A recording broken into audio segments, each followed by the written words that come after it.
So first off, Carlton, we talked about it a second ago. You've had like a number of major successes, even recently. Like, congratulations on all that. It's going to keep going with Colony, right? No. Unfortunately, this is where the road ends. No, I think Colony. That's my fault. Colony is awesome, and it's really exciting to be working with Josh again. And I happen to have the incredible benefit of my fantastic partner on the show, Ryan Condal, over here, and I think it's a cool show. And Josh, what's it like working with Carlton again? It's got to be good. It's amazing. I know nothing. Again, I'm completely in the dark. Every day I go to work, what's going on? No, it's fantastic. It's it feels like putting on an old pair of jeans. You know, you're like, yeah, this is right. This is good. A moderately old pair of jeans. But it's great, and it's big storytelling. It's what you got me accustomed to, and now I read anything else, I'm like, I know that story. That's trash. So I like a big story and something that unfolds, and this story really unfolds, and it's a patient unfold, which in this day and age is rare and nice. And it's a mystery. If I'm sure you're not shocked to hear that. Well, I was going to ask that too. Obviously, the question I'm sure a lot of fans would ask is how similar, how different is it to Lost? Well, I mean, it's very different than Lost. I mean, but the similarity is that the story is kind of unfolding in front of the characters' eyes, in the sense that you don't really know more as an audience than what the characters know, and so we're sort of seeing this world and we're learning about this world through the eyes of our characters. There isn't someone who's dumped a bunch of exposition on us and told us what's coming up. I mean, it's unfolding episode by episode, scene by scene, as the characters are experiencing it. And Ryan, let's talk about your experience on the show as well. You're writing it now.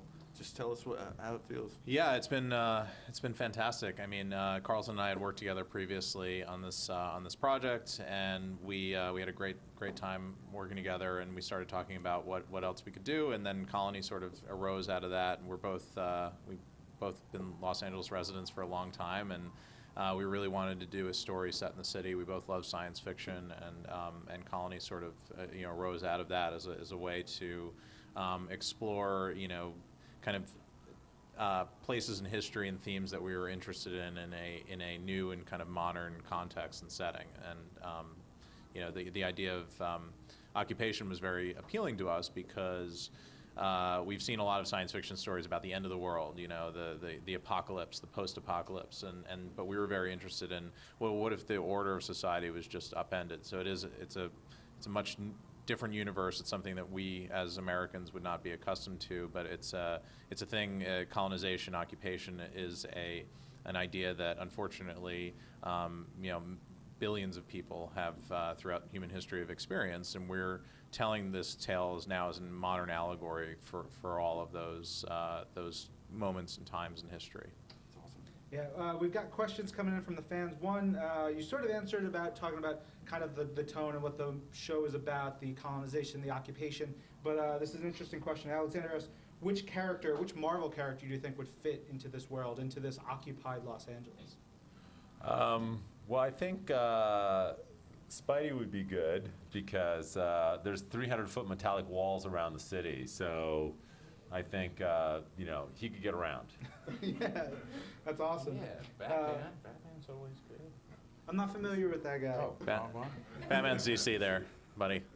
It's all right. Whipset Mojo asks, Josh, you gotta hear this comment from Twitter. This guy says, every time I see Josh Holloway in film or TV series, he looks amazing and badass. So. All right. That's not really a question. Though he's not very educated.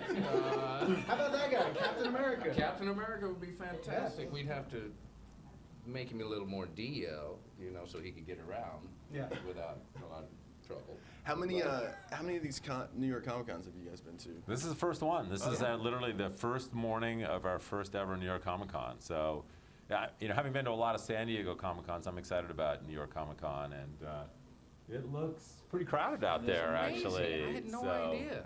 It was so big. Size-wise, it's probably about as big as San Diego at this point. The number of people coming through, it's incredible. It's growing every year. Amazing. That's amazing. And it's got the New York vibe. It's alive, the city. It's fun. Are you guys gonna walk the floor at all after you're done working? Possibly. Yeah, of course. Maybe. I brought my Princess Leia out. That wasn't for walking the floor. Well, it's a multi-use. It's the little gold number she wore with Jabba had her on the chain. Yeah. Yeah, you mentioned Something similar You like mentioned before the interview you used to shoot Star Wars figures with a BB gun. Well, I am appalled. well, sir. I am too now, because my God, they'd be worth something. But when you got three brothers and you're in the middle of the country, things digress. We played with them like crazy, and then it seemed fun to run zip lines of thread through the forest and shoot them off, see who could shoot them off, and then that became boring, so we got the M80s out. And, Those poor figures. boom. Yeah, there goes the Death Star. So, Was it at least the villains, or you just shot at any? oh no, everybody got it. Everybody, we're equal opportunity BB gun assassins.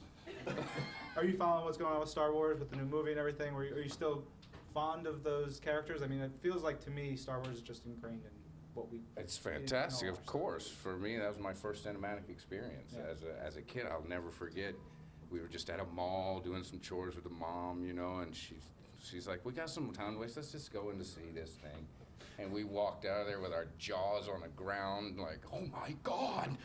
And I've been obsessed ever since. So yes, I'm really looking forward to the new. Oh my God, it's gonna be the biggest thing ever. Yeah. I mean, and JJ is gonna just totally nail it. I'm super excited about it. Yeah. You haven't gotten any special. I have no special advanced Because knowledge, if but you can tell me off the air, I'm yeah. totally okay with that. I wish I did, but I don't. Other than just extreme confidence that he's gonna have done an amazing job with the movie. I think I die in the credits, but whatever. Josh, they want to know what kind of superhero power would you have? Like, if you could choose a superpower, what would it be? X-ray vision. No. No, I mean, come on. Everybody wants to fly. I'd like to fly. It'd be fantastic. Yeah. And X-ray vision. That's good. Really not toppable. Reminds me of a joke. No, never mind. I want to ask Sue, what can fans expect who aren't making it to the panel today? What are you going to show? Show any clips? We're showing the whole pilot. I mean, so we hope that everybody who's here at New York Comic Con will come over to the theater, the Hammerstein Cool. Theater. I love that place. What time? Yeah. At 3:30. Hammerstein Theater, 3:30. You can see the pilot, and then we're going to talk about it afterwards. That's great. Yeah. And let's quickly talk about any other projects. I know our camera guy Brian over there is a huge fan of the Strain, so I have to ask. Oh, anything thanks, you wanna man. Talk about or tease anything else? I'm working on season 3 of The Strain, and super excited about it. We put a lot of stuff in motion. That's going to be great. And season 4 Bates Motel's coming up, so yeah, I'm keeping busy. But right now, really, my focus is on Colony at the moment, and it's coming on in January 14th on USA, and really excited about how it's coming out. What about yourselves? Anything? Well, Carlton won't let me work on anything other than Locked away. unfortunately, Yeah. I haven't seen my family in a year and a half. They're doing fine. We've talked to them. They're good. They're good. Thank God. They're fine. Yourself, Josh? Anything else you got going on besides shooting my favorite action figure? No, I have 2 small children, so I'm back to just being the help. No, I don't know. We'll see what happens. Right now, we're filming the finale, so I'm extremely focused on Colony, and my God, the story ramps up. So it's amazing. Well, great. Thanks, guys. So January, the Colony on USA. Looking forward to it. Thank you. All right, thanks, guys. Thank you, guys. Stay tuned. Much more coming from Marvel Live right now.